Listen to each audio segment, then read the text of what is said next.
Town Heights, Elita vista, এবং এখানটায় তৈরি হচ্ছে আপনার ইসকনের মন্দির, দেখতেই পাচ্ছেন। এটার একদমই পাশে আছে নিউ টাউন অ্যাকশন এরিয়া 3 এরিয়ার মধ্যে পড়ছে। 350-400 বিঘার মধ্যে কিন্তু এই মুহূর্তে প্রজেক্টটা রেডি হয়ে আছে, যার মধ্যে 100+ ফ্যামিলি কিন্তু এই প্রজেক্টে পুরো থাকছে। সাপুরজি বাস স্ট্যান্ডের দূরত্ব এখান থেকে পায়ে হেঁটে 5 থেকে 7 মিনিট মতো ডিস্টেন্সের মধ্যে, এবং এখান থেকে বিশ্ব বাংলা গেটের দূরত্ব হবে আপনার 5.5 কিলোমিটার মতো ম্যাক্সিমাম ডিস্টেন্সের মধ্যে পড়ছে।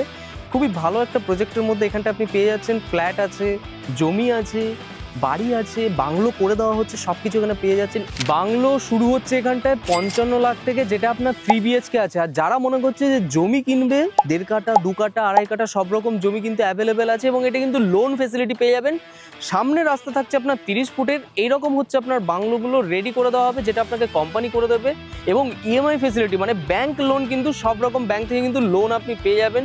মাত্র 11 লাখ থেকে কাটা জমি পেয়ে যাবেন, সেটা আবার নিউ টাউনের মতো এরিয়াতে, যেটা আপনার এই প্রজেক্টের মধ্যে হচ্ছে জলের লাইন, কারেন্টের লাইন সব কিছু কিন্তু এখানটা একদম পারফেক্টলি আপনি পেয়ে যাবেন। যারা মনে করছে নিউ টাউন অ্যাডজেসেন্ট এরিয়াতে ভালো একটা বাংলো বা জমি কিনে নিজের মনের মতো করে সাজাতে চাইছে প্রপার্টি, তাদের জন্য এই প্রজেক্টটা একদমই পারফেক্ট আছে। এবং ইস্ট বেঙ্গলের মতো একটা বড় ক্লাবকে এখানে জমি দেওয়া হচ্ছে ফুটবল একাডেমি ওপেন করার জন্য। ডিরেক্টলি ডিসপ্লেতে দেওয়া নাম্বারে কল করুন। ভিডিওটি ভালো লেগে থাকলে লাইক করুন অবশ্যই।